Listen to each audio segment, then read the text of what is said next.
তুমি জানো না তোমার মৌত কখন, পৃথিবীর কেউ জানে না তার মৌত কখন। সুতরাং তোমার মৌতটা যেন এমন না হয়, মৌতের পরে এমন রেকর্ড তোমার দুনিয়াতে থাকবে যে রেকর্ডের কারণে তুমি কবরে শুয়ে শুয়ে গুনাহ পাবা, এমন রেকর্ড যেন তোমাদের না থাকে।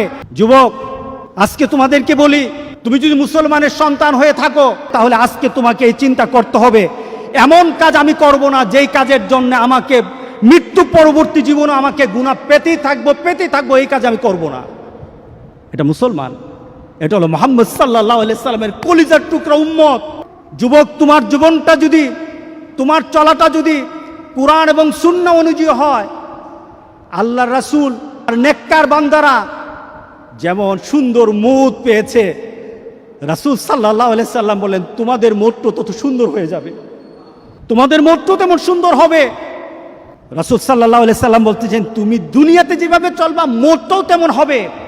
কোনো ধরনের খারাপই যদি তোমার মধ্যে থাকে, তুমি যদি খারাপ নীতিতে চলো, তুমি খারাপ দৃশ্য নিয়ে চলো, তোমার হাতে খারাপ থাকে, তোমার ঘুমের সময় খারাপ জিনিস তোমার সাথে থাকে, তুমি তোমার বন্ধু বান্ধবের সাথে যখন আড্ডা দাও তখন তুমি খারাপ কোনো দৃশ্য নিয়ে তুমি কথা বলো, তুমি তোমার বন্ধু বান্ধবের সাথে যখন কথা বলো তোমার ভিতরে খারাপ চিন্তা থাকে, তোমার মোটটাও তেমন খারাপই মত হবে। এরপর রাসূল সাল্লাল্লাহু আলাইহি সাল্লাম হচ্ছে তোমার মোটটা যেমন তোমাকে উঠানো হবে ওই নীতিতে যেমন ভাবে তুমি মরেছো।